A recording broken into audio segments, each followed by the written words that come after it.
Hola, ¿qué tal? Buenas noches. Hoy estaremos hablando de la última y cuarta unidad de neurofisiología. Estaremos hablando del cerebelo, los ganglios basales y la corteza cerebral. Todo esto va a tener que ver con los procesos psicológicos, así que sería lo más macro.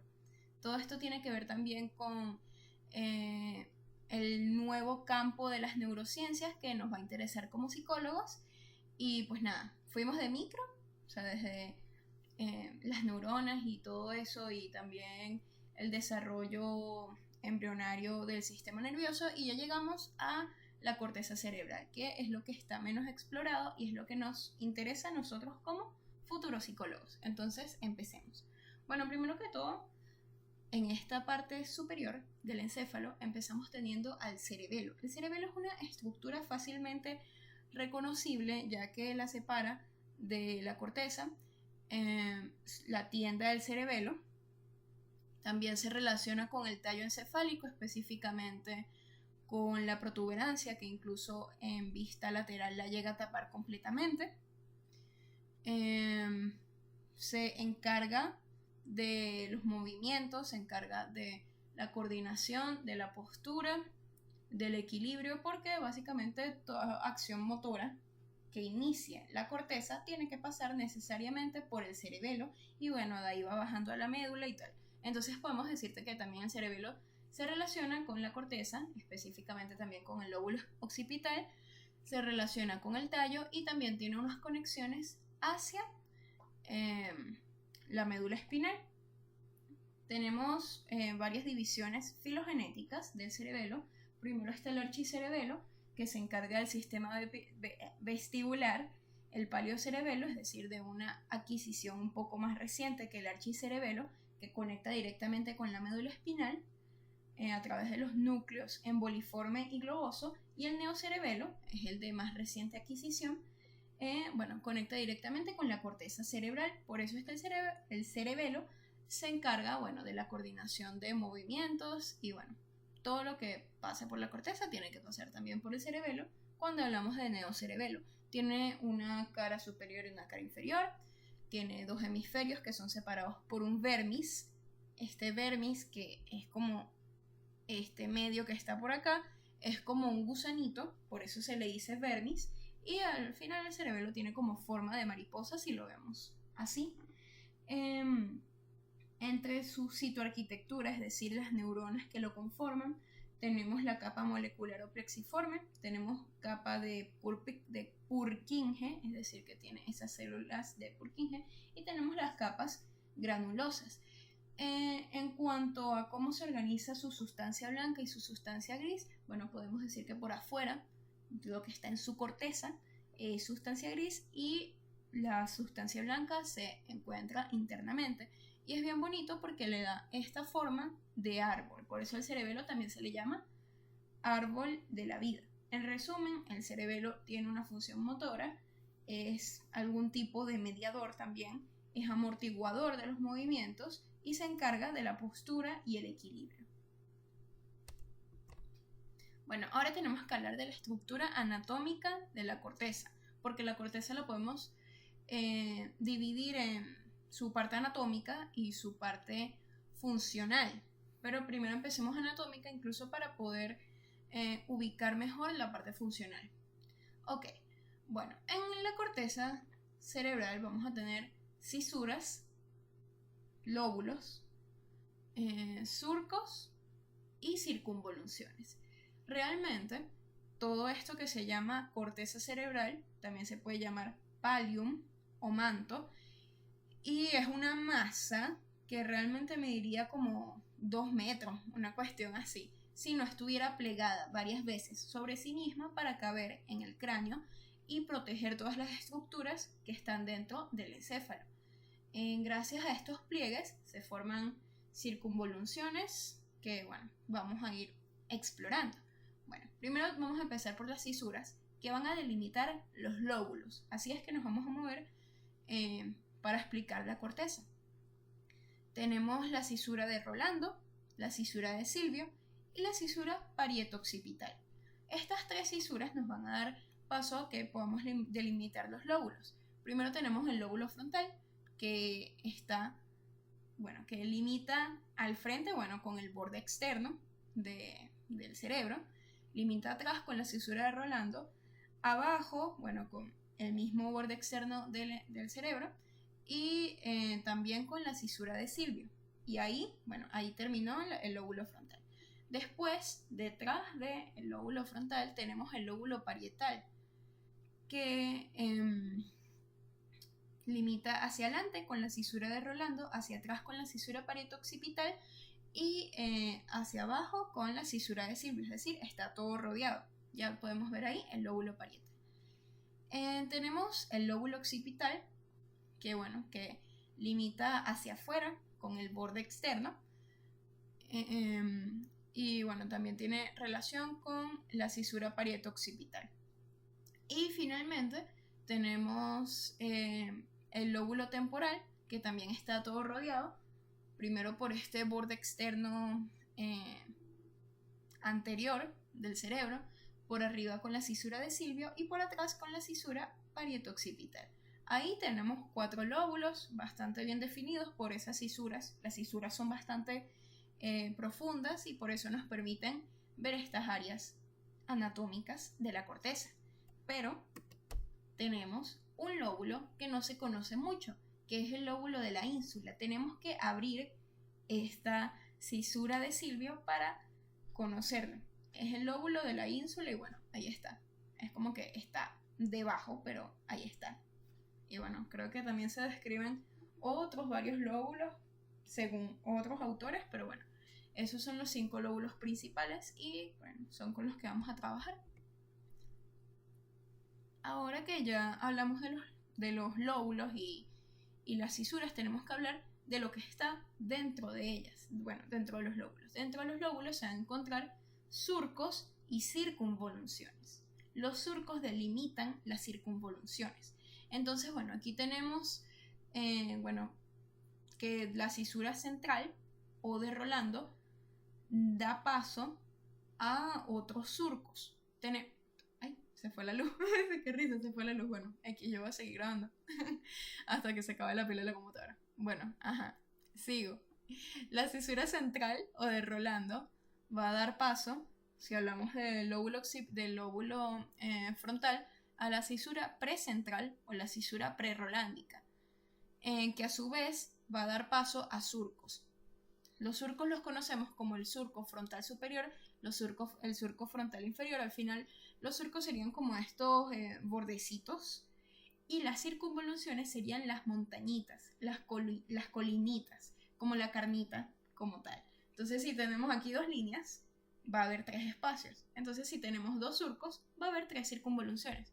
Una circunvolución frontal superior, frontal media y frontal inferior. Y así es que nos vamos a ir ubicando.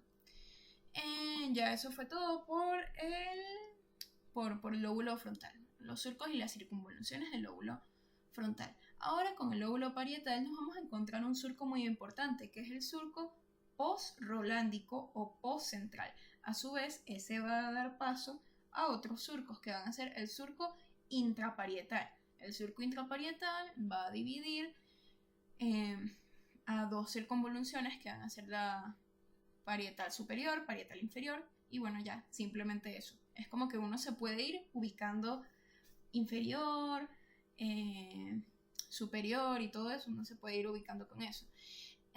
Del lóbulo occipital, su cisura es la parieto-occipital y va a tener una cisura o surco muy importante, que es la cisura calcarina. Es esto aquí chiquitico que se ve y como que no le damos mucha importancia, pero después se va a ver muy bien y tiene que ver con lo occipital.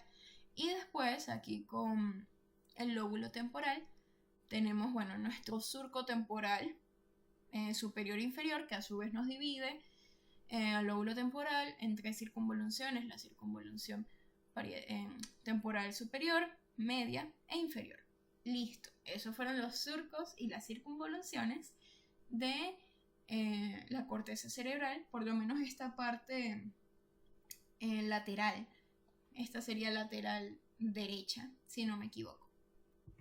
Bueno, aquí viéndolo ya por dentro, podemos ver que igual tenemos cisuras, surcos y circunvoluciones. Y esto está visto, bueno, desde la derecha. El surco prerolándico y posrolándico van a hacernos como un cuadradito que va a ser el lóbulo paracentral. Después tenemos un surco frontal. Después aquí rodeando nuestro cuerpo calloso tenemos un surco singular. Bueno, sí, del cíngulo o de la cíngula. Eso se llama pericalloso, chévere.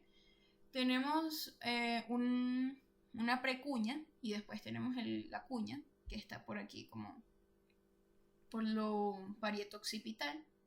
Tenemos un surco lingual y bueno, tenemos otras cosas acá, pero es como que bueno. Bueno, no, y esto aquí de la cuña, bueno, aquí podemos ver la cisura calcarina, que en la vista lateral no se ve y aquí sí se ve. Entonces, bueno, podemos verlo acá. Cuña, precuña y cisura calcarina. De la vista basal del encéfalo podemos ver que no hay una división clara entre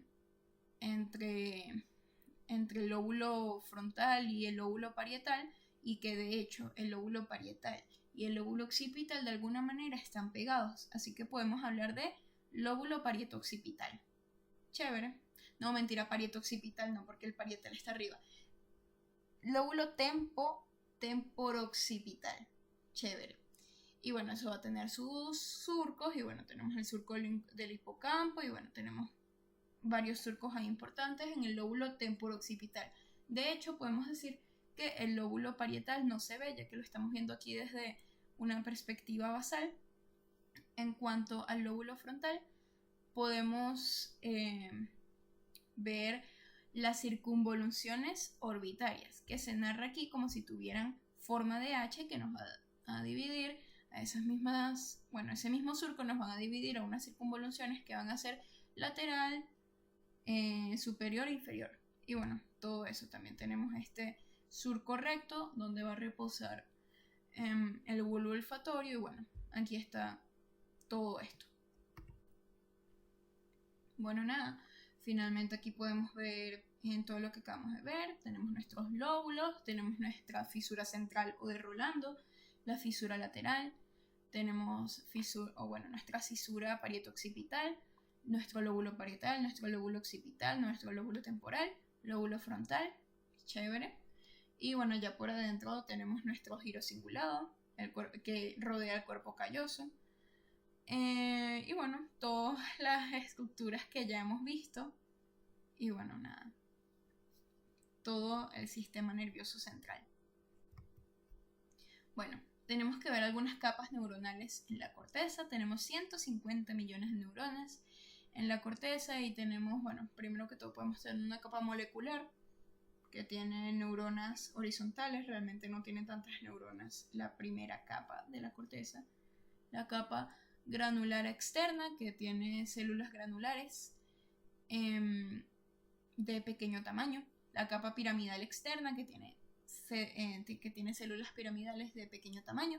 La capa granular interna, que ya estas células granulares crecen de tamaño.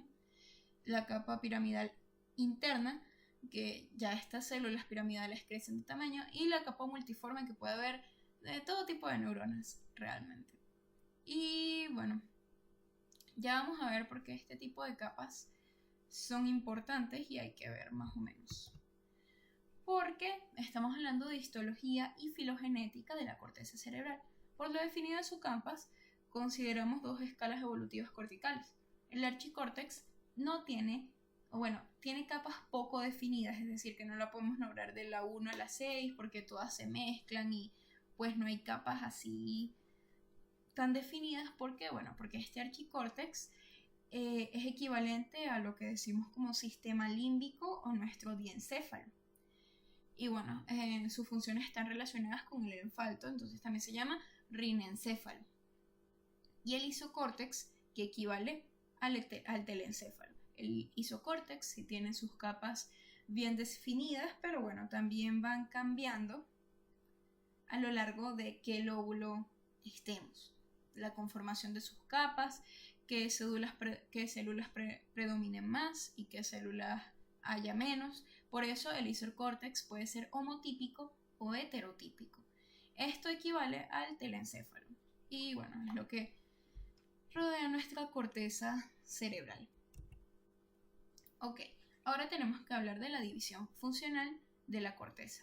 La corteza contiene áreas de asociación, por lo que en ella se desarrollan los procesos psicológicos superiores y también algunos procesos psicológicos básicos. Es decir, la corteza nos interesa a nosotros los psicólogos porque es como que lo más macro y, bueno, estas áreas de asociación que realmente todavía son un misterio. Para hacer aquí como un pequeño resumen y una pequeña también introducción a esa especialización de las áreas, vamos a hablar primero de qué se encarga cada lóbulo. Bueno, tenemos el lóbulo frontal, ya lo habíamos visto. ¿Y cuál es la función del lóbulo frontal? ¿O cuáles son algunas funciones que se le describen? Porque debe tener muchísimas más. Bueno, que coordina los mensajes de los otros lóbulos cerebrales, participa en tareas complejas de solución de problemas. Es decir, ese es el lóbulo que tenemos que usar para pensar bastante, para organizarnos, y en este lóbulo también se narra que está gran parte de nuestra personalidad. Ok, ya después tendremos que ver cómo es eso. Tenemos la corteza motora primaria, es decir, esa sería nuestra circunvolución prerolándica, que bueno, está separada de la fisura central o la fisura de Rolando por nuestro surco prerolándico, y bueno, es algo motor. Ya vamos a ver esa área. Parte del lóbulo frontal envía mensajes a los músculos y glándulas y tiene un papel clave en el movimiento voluntario. Bueno, ya lo vamos a ver con más detenimiento. La fisura central, que es la fisura de Rolando, bueno, separa la corteza somatosensorial primaria de la corteza motora primaria, y ya vamos a ver la corteza somatosensorial primaria, que registra los mensajes sensoriales de todo el cuerpo. Esto equivale a nuestro surco posrolándico, es decir, lo que está dentro de ahí es la circunvolución posrolándica o postcentral. Y aquí tenemos el lóbulo parietal, que recibe información sensorial de los receptores sensoriales de todo el cuerpo, y también participan habilidades espaciales, es decir, esta es un área muy importante de asociación porque si recibe todos los estímulos sensoriales del cuerpo para después ordenarlo, pues es un área de asociación. Después tenemos el lóbulo temporal, que está implicado en las tareas visuales complejas, el equilibrio, regula las emociones, es decir, por eso está ahí como pegadito con nuestro sistema límbico, y tiene un fuerte papel en la comprensión del lenguaje. Entonces aquí también nos vamos a encontrar varias áreas funcionales. Entonces todos los lóbulos tienen varias funciones y son bastante complejos, incluso por sus componentes, por lo que hay por ahí, por sus áreas que ya vamos a repasar. Y finalmente tenemos el lóbulo occipital, que nada más recibe y procesa la información visual. Eso es algo que me da mucha risa porque el lóbulo occipital nada más hace eso, nada más se encarga de la vista. Y no es que sea como que para quitarle el mérito, pero todos los lóbulos hacen muchísimas cosas que es como que difícil de acordarse, y el lóbulo occipital es súper fácil porque nada más la vista. Entonces, bueno, ya. Entonces por aquí llega el quiasma óptico, eso también tiene relación con el cerebelo y bueno, con muchas cosas. Para hablar de los hemisferios cerebrales, tenemos el hemisferio izquierdo y el hemisferio derecho. Se dice que el hemisferio izquierdo se especializa en analizar secuencias y detalles, mientras que el hemisferio derecho se especializa en el procesamiento holístico. Es decir, que el hemisferio izquierdo es nuestro cerebro de la razón, es nuestro cerebro organizado, es nuestro cerebro racional. Y el hemisferio derecho es nuestro hemisferio imaginativo, creativo y artístico, incluso de pensamiento abstracto. Y bueno, sus funciones que presentan pueden ser contralaterales, ya vamos a ver.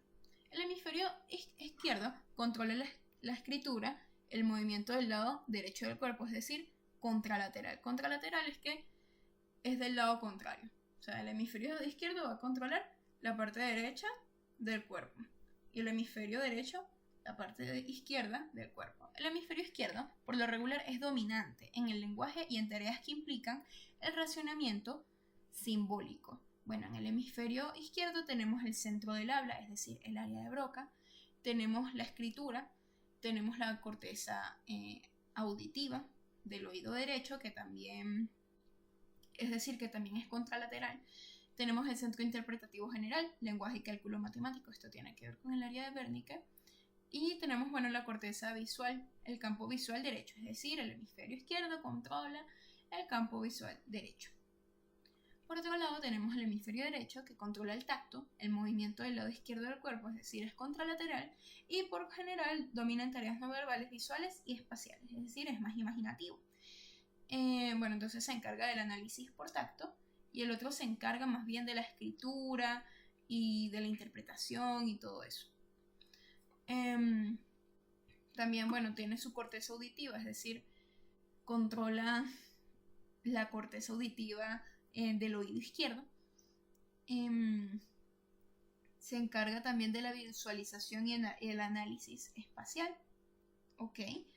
Y la corteza visual, el campo visual izquierdo, es decir, contralateral otra vez. Pero ahora con las funciones que estábamos viendo de visualización y análisis espacial y análisis por tacto. Y entonces el otro también se encarga del hemisferio izquierdo, del centro del habla y el centro interpretativo general, que es el área de Wernicke. Entonces podemos decir que este hemisferio derecho e izquierdo se tienen que comunicar de alguna manera, porque es que si uno está más especializado en unas funciones y el otro está más especializado en otras, pues se tienen que comunicar. Bueno, sí, se comunican a través del cuerpo calloso. El cuerpo calloso permite el intercambio de información entre los dos hemisferios. Y bueno, ya. Simplemente eso, ya vamos a ver las áreas específicas. Bueno, tenemos las áreas funcionales de la corteza. Entre estas áreas funcionales tenemos las áreas primarias, que son las que realizan la actividad, es decir, ejecutan el movimiento o captan la sensación. Pueden ser tanto motoras como sensitivas, pero ellas son como que las que lo hacen directamente, son las principales. Las secundarias se encargan de la información y evaluación para apoyar a las primarias, es decir, están conectadas a estas primarias porque las ayudan con funciones gnósticas, es decir, con la memoria y el procesamiento. Es decir, esto requiere un procesamiento más complejo. Vamos a decir que nosotros inhabilitamos un área primaria motora y ya no podemos hacer nada, o sea, no podemos movernos de las partes que es esa área control. Pero si inhabilitamos un área secundaria motora, pues perdemos algunas funciones, pero no directamente todas, porque si el área primaria está activa, chévere. Pero ya si perdemos el área primaria, pues ya como que la fuente se perdió. Entonces aquí podemos decir que hay un proceso estrecho entre sensación y percepción.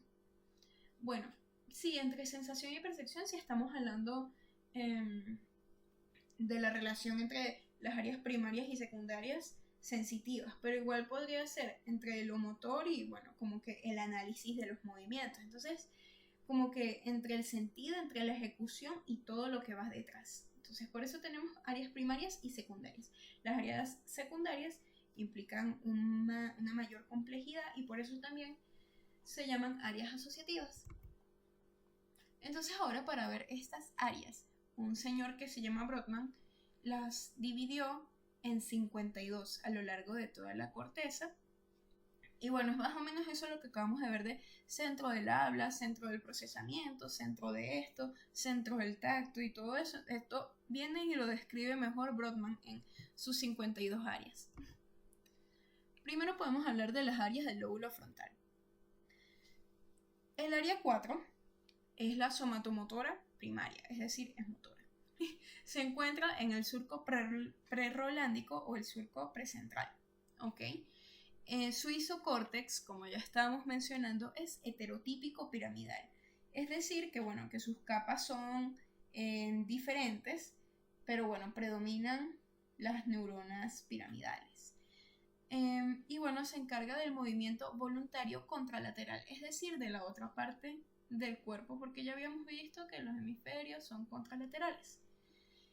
A partir de esto se narran algunas funciones que ayudan a mover a esta corteza somatomotora y bueno, formando eso podemos hablar del homúnculo.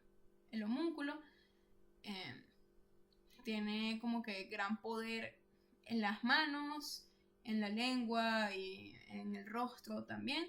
y no puede mover tanto los brazos, ni los pies, ni nada de eso. Por eso es que se pone este cosito así feo, porque tiene mucho que ver con la refinación de los movimientos que realice.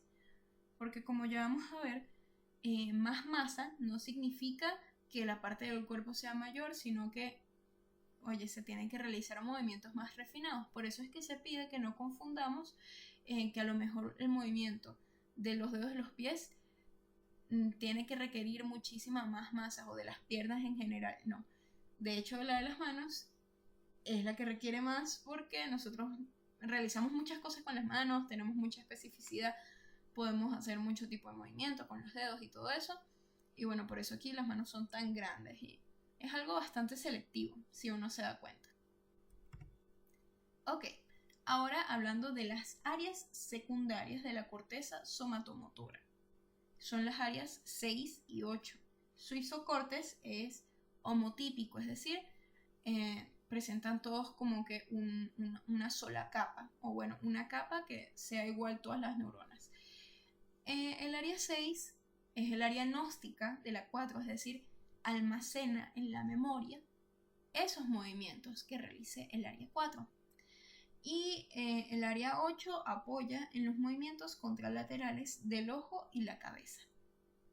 Podemos ver igual el homúnculo y lo que ya acabo de decir, que los movimientos más finos requerirán más masa, no la parte del cuerpo más grande que requerirá más masa, pues no necesariamente.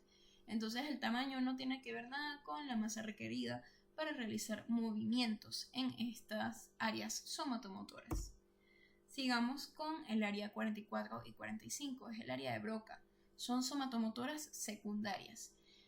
Su isocórtex es homotípico y tiene que ver con la emisión del habla. Aquí las vemos, 44-45, y tiene que ver, bueno, con la articulación del habla. Podemos hablar de las áreas 9, 10 y 11. Son todas estas, 9, 10 y 11. Frontopolar, o sea, lo más que está enfrente, frontopolar. Es una corteza asociativa, es decir, es secundaria, pero tiene funciones muy complejas. Esto es básicamente, bueno, lo que define nuestro lóbulo frontal, como ya lo estábamos diciendo. Se encarga de la planificación y la organización y tiene bastante influencia en la personalidad. Entonces, los psicólogos tenemos que ver bien tenemos que explorar muy bien ese lóbulo frontal. Se conoce un caso muy famoso de una persona que le cayó una barra de metal y le atravesó todo el lóbulo frontal y no murió, sino como que simplemente cambió su personalidad y ya no pudo jamás volver a organizarse de la misma manera que él lo hacía, por lo que no pudo seguir su trabajo y no pudo seguir viviendo de la misma manera porque le cambió todo ese lóbulo frontal. Podemos decir que específicamente las áreas más afectadas fueron la frontopolar. Bueno, ahora hablando del lóbulo parietal, tenemos las áreas 3, 1 y 2, que son las somatosensitivas primarias. Primarias, bueno, que son las que sienten directamente. Se encuentran en el surco postrolándico o postcentral, es decir, por aquí, después de la fisura prerolándica, no, la fisura rolándica, de Rolando. Su isocórtex es heterotípico granular, es decir, que tiene varios tipos de neurona, pero específicamente granulares, o sea, tiene varias capas. Se encarga de la discriminación de sensaciones, es decir, del tacto epicrítico, y tiene que ver con el sentido de posición y movimiento. Aquí también podemos hacer un homúnculo, porque es como que con tanto nosotros venimos y sentimos. Podemos decir que sentimos bastante en las manos, no tanto en las piernas, y bueno, también en el rostro también sentimos bastante, podríamos decirlo. Y ya vimos que el tamaño del órgano no tiene nada que ver con el tipo de masa requerida, sino la refinación, ya no aquí de movimiento, sino de sensaciones, todo lo que tengamos que sentir. Nosotros necesitamos sentir mucho con las manos y también hay muchísimas sensaciones que llegan a nuestro rostro, a nuestros labios, a nuestra lengua, todo eso.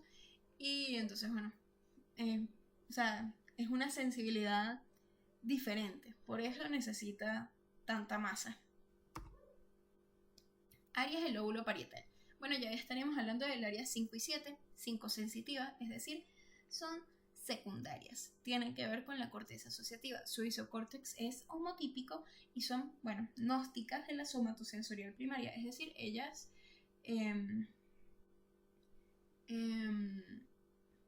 almacenan en la memoria, bueno, todo lo que pasa en la somatosensorial primaria. Esto es lo que hablábamos hace rato de las funciones de el lóbulo parietal, que es que como que era un centro asociativo muy poderoso de todas las sensaciones que llegaran. Entonces, bueno, aquí específicamente nos estamos refiriendo al área psicosensitiva. Bueno, vamos a hablar de las siguientes áreas del lóbulo parietal. Tenemos área 40, que es la vestibular, y el área 43, que es del gusto. Estas son áreas de cortezas asociativas, o sea, bueno, son tanto primarias como secundarias. Entonces en algún punto de esa área, que vemos que es bastante grande, por lo menos la 40, llega los sentidos vestibulares y también se encarga de ellos, de su procesamiento. Y del área 43, bueno, del gusto, y entonces, bueno, lo mismo. Ajá, y bueno, ahora hablando de unos muy importantes, en las áreas 39 y 40 de Wernicke. Estas áreas se encargan del entendimiento del lenguaje. Tú me puedes estar hablando y hablando y hablando y hablando, pero si yo no tengo esa área de Wernicke bien, yo no te voy a entender lo que tú me estés hablando. No porque sea muy difícil de entender, es que yo no tengo la capacidad para hacerlo, no tengo la capacidad para entenderte, para entender que tus palabras ni qué me estás diciendo, porque es como que, se dañó esa área del entendimiento del lenguaje. Como uno, para hablar y tener una conversación, tiene que escuchar lo que le dice la otra persona, Wernicke y Broca necesitan estar conectados, porque yo escucho, pienso lo que voy a decir y después te respondo. Entonces, Wernicke se conecta a Broca por medio del fascículo arqueado. Es decir, como que Norma es el buen hablante, Norma es el buen oyente y todo eso, y bueno, ahí está su proceso. Bueno, ok, las áreas del lóbulo temporal. Bueno, tenemos primero que todo las áreas 41 y 42 que se encargan de la audición. La 41 sería la primaria, de isocórtex heterotípico granular, y la 42 sería la secundaria, de isocórtex homotípico. Ok, y esto es contralateral, aunque bueno, también puede ser homolateral.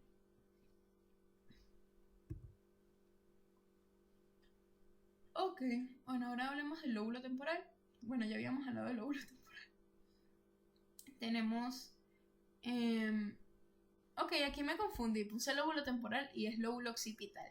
Cuando veamos visión, es lóbulo occipital. O sea, porque el lóbulo occipital lo único que controla es la visión y no controla más nada. Entonces, bueno, eso es algo bastante gracioso de recordar. Bueno, tenemos el área 17, que tiene un isocórtex heterotípico granular. Es el área primaria, es la que recibe la información. Y el área 42 tiene un isocórtex homotípico, es el área asociativa y actúa como centro gnóstico de la información visual. Ya, simplemente eso. Hablamos de las funciones de los lóbulos y ahora hablamos específicamente de las áreas que ayudan a esas funciones. Y bueno, ese fue el aporte de Brodmann para la anatomía de la corteza cerebral. Ahora tenemos que hablar un poquitico de los ganglios basales. Bueno, es como un sistema motor emocional y bueno, se encarga también de la refrigeración de los movimientos involuntarios. Tenemos el núcleo caudado, el putamen, que también ellas dos vienen y se llaman el núcleo estriado. Y justo debajo de eso tenemos el globo pálido. El globo pálido junto con el putamen se llaman núcleo lenticular. Entonces, núcleo caudado y putamen es el núcleo estriado. Y el putamen más el globo pálido es el núcleo lenticular. El núcleo estriado es el que recibe todas sus aferencias de la corteza cerebral y bueno, como que todo tiene que pasar por ahí y después esa información pasa al núcleo lenticular que bueno, los va a procesar y los va a enviar a los centros encefálicos inferiores. También tenemos el núcleo subtalámico y la sustancia negra, que también podría ser como un ganglio basal, pero esos dos no se consideran como tal ganglios basales, sino como que nada más estos tres, pero bueno, igual. Entonces todo es como un sistema que se va conectando, primero llega todo al núcleo estriado, después pasa al núcleo lenticular y después va al núcleo subtalámico y después a la sustancia negra y bueno, todo eso tiene que ver con eso. Se conecta con el sistema límbico, por eso tiene que ver con lo emocional y también tiene que ver con lo motor. El núcleo caudado, es decir, bueno, el núcleo estriado, tiene que ver con que nosotros temblemos cuando estemos nerviosos. Cuando no hay esa conexión de temblar cuando estamos nerviosos, o sea, no hay esa conexión motor-emocional, podemos tener Parkinson, porque temblamos así en cualquier momento y bueno, hay como que una cuestión ahí que no está funcionando. Eso igual también tiene que ver con los neurotransmisores, pero también tiene que ver con estas cosas basales. Y bueno, por eso los ganglios basales tienen que ver con psicología, porque rodean de alguna manera el cuerpo calloso y el sistema límbico y todo eso. Bueno, aquí un comentario mío que había puesto, que había pensado. Básicamente durante este semestre, segundo semestre, no tuvimos la oportunidad de ir al Instituto Anatómico para ver las estructuras en persona, las bastantes estructuras que tuvimos que estudiar y repasar y bueno, todo eso. 4 unidades de estructuras con muchas partes, con muchos nombres complicados que tuvimos que estudiar y que se nos evaluó y básicamente los tuvimos que ver mediante imágenes de internet y mediante diapositivas y bueno, todo eso en vez de poderlas ver en persona, cuando contamos en nuestra universidad con un instituto anatómico donde podíamos ver todas estas estructuras. Mi queja principalmente es como que cómo nos quieren neuropsicólogos, cómo quieren que exploremos las neurociencias si no podemos visitar ese instituto anatómico para ver las estructuras básicas que estamos estudiando. Tenemos que usar otros medios cuando ahí se supone que tenemos los materiales y podemos involucrarnos más en el mundo de la medicina. Porque bueno, el mundo de las neurociencias también es algo que está creciendo y es algo muy importante, es algo que pueden salir miles y millones de temas de tesis donde nuestra universidad puede ser líder en la investigación de las neurociencias, pero y eso es básicamente digo yo, por lo menos la universidad me está dando señales de eso, de que quiere que nosotros como psicólogos aportemos a las neurociencias y es que así tiene que ser porque, bueno, no sé, la corteza cerebral y, bueno, todo este sistema nervioso tiene tantas cosas que se pueden investigar y tienen que ver con la psicología y nos pueden ayudar 1000 veces a entender más la conducta y los procesos psicológicos y simplemente no nos permiten relacionarnos con ese mundo médico. Entonces me parece un poco contradictorio cuando se nos dan estas materias para que nosotros conozcamos este vocabulario. Porque la psicología es una carrera, una profesión interdisciplinaria donde tenemos que tratar con el neurólogo, tenemos que tratar con el médico cirujano, también tenemos que tratar con el médico psiquiatra, tenemos que tratar con mucha gente y tenemos que reconocer nosotros mismos estas estructuras. Entonces, bueno, es increíble que no hayamos podido hacerlo. Creo que ya durante la carrera ya no habrá más necesidad de ir a ver estas estructuras porque ya por lo menos seguiremos que sí con psicofisiología, que ya es más a nivel de neurotransmisores y todo eso, pero se me hizo chimbo y nada más quería dar ese comentario. Y ya, como quieren que seamos investigadores en neurociencias si no nos dejan ingresar y no nos dejan tener contacto con esos espacios médicos, cuando en el ámbito profesional vamos a tener que hablar con esos médicos? Entonces es contradictorio para mí y nada más dejo esa reflexión. Creo que es un poco por parte de cátedra, por parte de los profesores que nos dieron la materia, no, porque ellos hicieron todo el esfuerzo a sus capacidades, o sea, lo hicieron lo que pudieron para que pudiéramos ver la materia de mejor manera y bueno, realmente no me quejo por eso. Fue una materia muy bonita, pero simplemente aquí reclamar un poco la poca organización que hubo de parte de cátedra. Y nada, lo dejo ahí. Nada, bueno, gracias por tu atención. Espero que te haya gustado el video. Realmente no tengo todo el tema completamente estudiado ni completamente dominado, pero me parecía importante ponerle un poquito de ganas a esta última unidad, que son las áreas de asociación de la corteza cerebral. Es algo que nos importa como psicólogos, entonces no la quise dejar sin estudiar. Entonces, bueno, alguito me sé y bueno, espero que te haya servido, que te sirva para tu examen, si es aquí mañana, como lo tengo yo, o dentro de 2 semanas. Y nada, espero que seas feliz y que te acuerdes de estas cosas. Entonces, bueno, nada, chao, buenas noches.